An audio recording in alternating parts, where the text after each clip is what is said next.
LoungeMediaPro.com. I'd rather point a pistol at your head and try to burst it. Boom! Oh, I'm into poetry.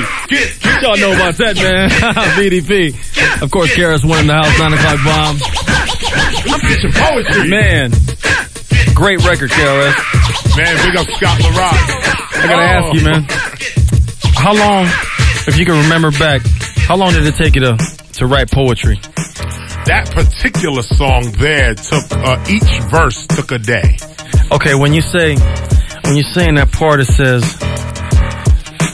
solo, single, no more, no less. Yeah. I mean, but what's the beginning part? You said it seems you want to be KRS too. So my point of view, backtracks out the attack. Because KRS-One, we simply one KRS. That's it. That's all solo, single, one or more less. Right. I mean, that style, that part right there, like, did that just come out on the pen, or was that thought out? Like, I need to offbeat them with this. I mean, because people weren't. See, the reason why I'm saying that, everybody, to the audience, back then, at that time when that record was out, is what made that record so interesting, because there wasn't a lot of offbeat pause style. I mean, there really wasn't. You were the beginning guy that started to do the pause and hold up and then come and everybody was just rhyming 4x4 times. Exactly. How did that come about in that part of that song, man? Well, you know, there's two angles to that, and it's funny you mentioned poetry in particular, because that particular song, poetry, first of all, okay, let me start here. Back in the days, you tried to be original. No doubt. Can we just start right there? Yeah. Okay. If everybody else was rhyming 4x4 to rhyme time, you wanted to say something different. Right. No one knew what that different was, because the rhymes it was Run DMC style. Like on this, you go, he's Run, I'm D, he's J, I'm this, we're gonna rock, dun, dun, dun, dun, dun. That's how it went. That's a 1, 2, 3, 4. Right. Now, if you really want to know the truth of the matter, how that style came about, I got to give all credit to God Almighty. There is no other credit to give to. Wow. That's an inspiration. Those things just came through me. Wow. And I say not to me, because certain styles come to me. Other styles come through me. Wow, that's crazy. And my styles that come to me, I call intellectual gifts. Like, why is that? You must learn. Sound of the Police. There's a couple others that are wordy. And you can tell in my writing, and you go back to my music, the ones that are very wordy, those are styles that come to me. Those are mine. Wow. But then there's these other type, you get this other feeling, you know God is in the room with you. And it's just like the style comes through you. And it's a style that always breaks the rules. It's always weird. It's always abnormal. It's a risk if I do it. And that's what that style was, poetry. It was a risk. If I go, that's it, that's all single song, would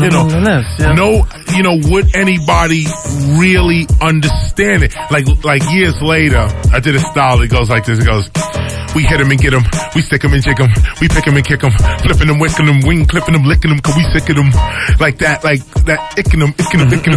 So that style came through me one day. Wow. And I was like, will anybody even understand? Is this just for me? Like, just for me? Cause certain, every time a style comes to you, you can't, some styles are just for the bathroom, you know what I'm saying? I got a whole album that's just for the bathroom, and it just sounds good right there. You know what I'm saying? But then what I allow out to the public, you can always tell, because there's this pressure on you. There's this pressure. It's like God is saying, this needs to come out. This needs to come out. Don't care how your career gonna look.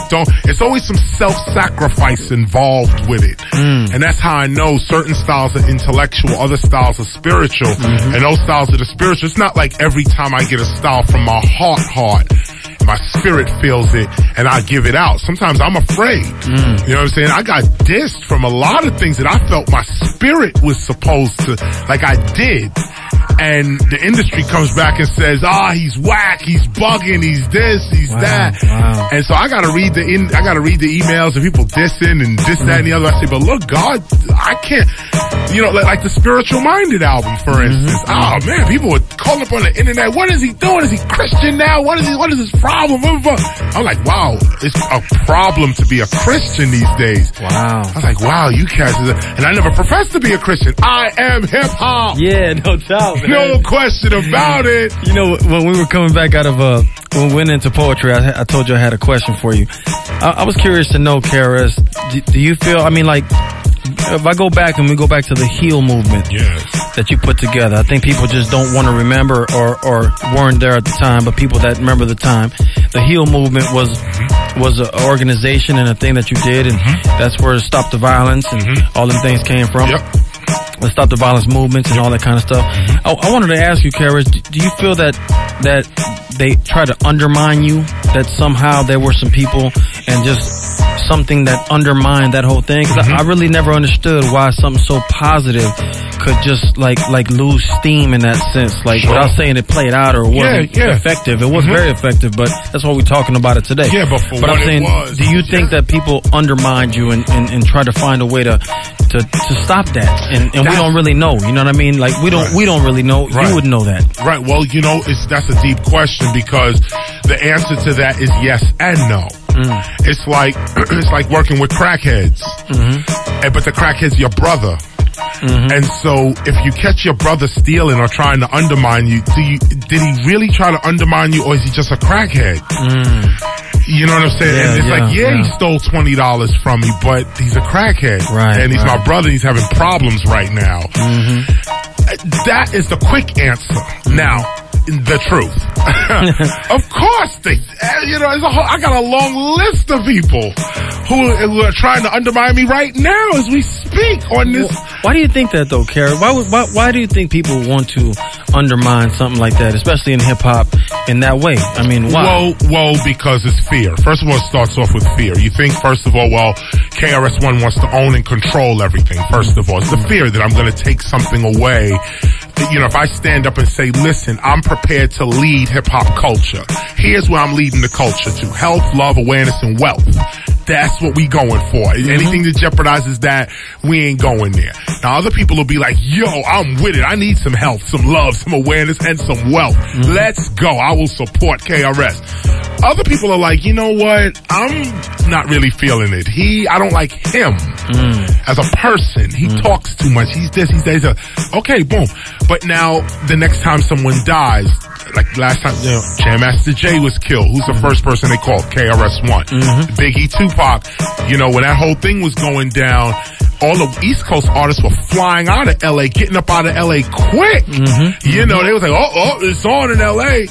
Me, my wife, my children, we were all up in Oakland, by the way, chilling. We went and did Davey D's show out in the street. People like out in the street, like sad, not angry, wanting to find an East Coast artist, but they was like sad. Like people was like, we can't get it together.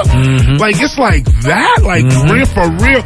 But it starts with fear, and when people really don't know the truth, whose fault is that really? You know what I'm saying? For me, I think I just gotta work harder, because there are people that are trying to undermine our movement because they don't understand it.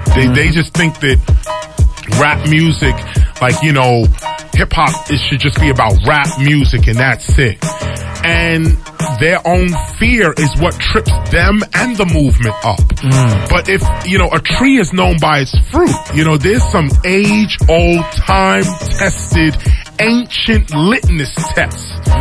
You ain't gotta just follow anybody you see, anybody that stands up and says, yo, I got a solution. You ain't gotta support them. Check the track record. Forget what I or anybody else is saying. Check the track record. And the track record is not always what you've done, it's what you've overcome. You know what I'm saying? What have I overcome in my life? What have you overcome in your life? Don't tell me about I need to stop drinking alcohol if you ain't never drank. Don't tell me about I shouldn't be in a gang if you ain't never been. You don't even know nobody in a gang. You don't even know the lifestyle, you don't know nothing about it, but then you gonna start criticizing? The streets is watching, and that ain't how you teach. The way hip-hop's teachers teach is from experience. And most people are afraid of that because they don't have the experience. Like you, Julio G. How many DJs got your experience? Like they could talk. They could be, we're the number one station, we're the number one this, we're the number one that. But if we all got in a room for real. Don't say like that, if we all just don't got say in that a room. on the radio. Don't say that on the radio. You gonna hurt their feelings, man. If we all got in a room for real and it was truth, and we just said, let's just cut all this out, and it's just truth for truth for truth. Them cats gonna have to kneel down. Yeah, they gonna have to kneel down, and there's only a few in the industry that can command that. And that's not even a privilege only. That's a responsibility. There are certain gatekeepers. You obviously are a gatekeeper. I tell you, Red Alert on the East Coast, that's a gatekeeper. You know what I'm saying? There's others, cats who've been doing this. Open doors for cats.